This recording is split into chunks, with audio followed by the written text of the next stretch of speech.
Tunnel Tales and the Sewer Goddess.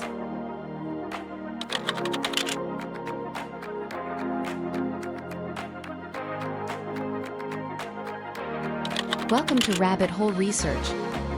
This is Chevy Cool Lady bringing you today's hot topics and weird stuff in history. This is a safe place to discuss ideas that are off the wall, out of the box, and may even be considered conspiracy. Welcome fellow truth seekers, first-time visitors and my dear subs. Today we are diving deep into tunnels. If you have been on the internet at all in the last few weeks, we saw some crazy things happening in the tunnels under New York City. We may never know exactly what activities were taking place there, but it sure was odd and a bit comical to see traditionally dressed Jewish men popping out of the drains like ninja turtles. In my last video on giants, we found tunnels connected to the underworld led to a lot of lore and artifacts supporting the so-called mythological creatures who live in interconnected tunnels beneath the earth. All very interesting stuff, if you ask me.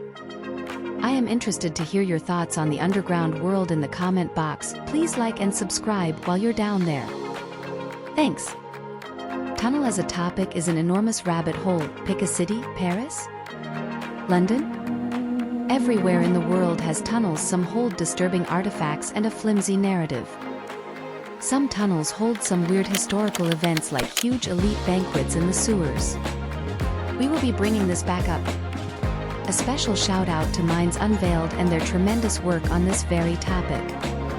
Banquets and feasts in the tunnels led me to find the sewer goddess, and we will discuss more about this later, so please stay with me until the end to avoid misunderstandings. We here at Rabbit Hole Research are in no way trying to claim our ideas are right. We are open to all discussions from truth-seeking people. Thanks for joining the community. Let's build it from the ground up.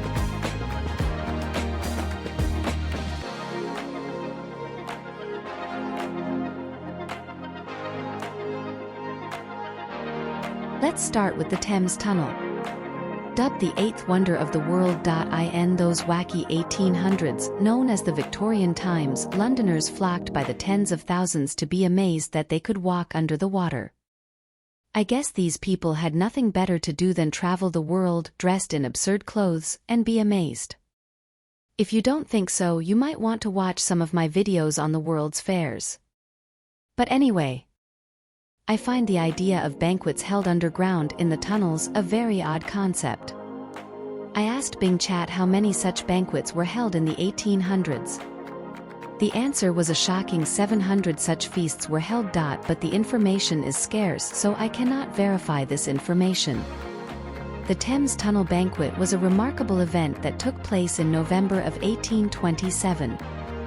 The engineers Mark Brunel and his son, Isambard, hosted a dinner to celebrate the progress. It was held in the partially complete Thames Tunnel, the first tunnel under a navigable river in the world. The narrative states that this was attended by about 50 guests. The elite were present and were assured that the tunnel would be completed despite 2 floods that delayed the completion by 7 years. So this was not just an engineering feat, but a feat of social engineering as well. The newspaper article states the lavish menu and multiple toasts given in rounds at the table. There was also a uniformed band present and playing their melodious tunes all night. By 1848 the tunnel was completed, but later fell into disrepair, thus gaining the nickname Hades Hotel, referring to the mythological underworld, implying that the tunnel was dark and dangerous as well. Some sources say this was a hot spot for sex workers and bisexual and gay men who faced the persecution of the Victorian society. The tunnel was converted into a railway system in 1869 and is part of today's London Underground network. It seems a bit odd that the tunnel was supposedly built for a pedestrian walk and fell into disrepair so quickly, then was converted to an underground railway so quickly. When I started delving into the topic of tunnels, I found many interesting bunny trails. In modern-day news, I found many religious or cultural rituals were and are being held in tunnels. For example, in 2019, a group of Satanists in Mexico City were found to have held a feast of human flesh and blood in a sewer tunnel. The secretiveness of the tunnel meeting throws a lot of shade out on those who would participate in such activities. Some of the underground feasts I found on the internet included artistic or political statements, like the group of artists in 2016 organized a clandestine banquet in a Paris sewer to highlight the issue of food waste. And some use sewers as sources of survival. Like the Chinese man in 2017 who was caught cooking and eating rats in a storm drain. It's just weird. Are tunnels the doors to the underworld? I think we know the answer is yes. Whole cities have been found underground with no real explanation as to who built them or why. We looked at the possibility of giants or Nephilim who may have been banished to the underground. I don't know. What do you think? I am perplexed by it all. The deep red bricks we find in our ancient buildings, the recipe supposedly was lost. Could it have been made with the blood of titans? It's just an idea. Don't get triggered, the red bricks is another rabbit hole we might jump into later, but that is its own video. We have heard the myths and legends of the gods of the underworld.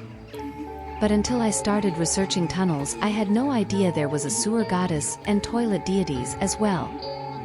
This sounds disgusting, but all these stories are rooted in man's survival. Food, fertility, and waste management is priority to maintain a healthy community. The sewer goddess is connected to all. Cloacina is her name. A goddess who presided over the Cloaca Maxima, the main interceptor discharge outfall of the system of the sewers in Rome. The sewer goddess Cloacina was pictured on coins and had images of her in her shrine. Mainly pictured with two female figures, each with a bird perched on a pillar.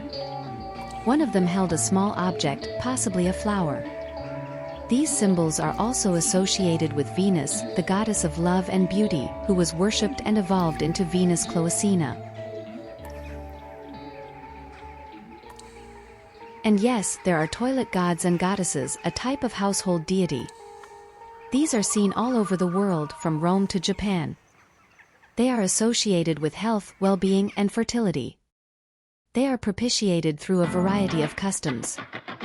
Offerings, prayers, and acts like clearing one's throat before entering the latrine, because the latrine god is a blind man who carries a sword in Japanese culture, so the man would sheath his sword avoiding a painful encounter.